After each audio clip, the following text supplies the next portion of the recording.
Kəlbəcər Azərbaycanın ayrılmaz bir parçasıdır, ayrılmaz bir hissəsidir və heç şübhə yoxdur ki, o gün gələcəkdir ki, Kəlbəcər rayonu erməni silahlı qüvvələrinin işğalından azad olacaqdır.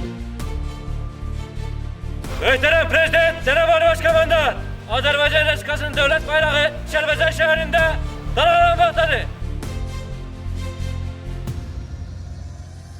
Əziz Kəlbəcərlilər, gözünüz aydın olsun. Doğma rayonunuz işğaldan azad olun. Kəlbəcəri yenidən quracağıq, kəndləri, Kəlbəcər şəhərini. İstisus suyu bu bölgənin rəmzi idi. Kəlbəcərin təbii sərvəti idi. Və biz bugün bu torpaqların sahibləri bütün vaxtı ilə əlimizdən alınmış sərvətləri özümüzə qaytarmışıq. Əziz Kəlbəcərlilər, Kəlbəcərə xoş gəlmişsiniz. Bugün sizin həyatınızda tarixi bir gündür. 32 ildən sonra doğma vətənə, doğma şəhərə qayıdırsınız. Bu münasibətlə sizi ürəkdən təbrik edirəm.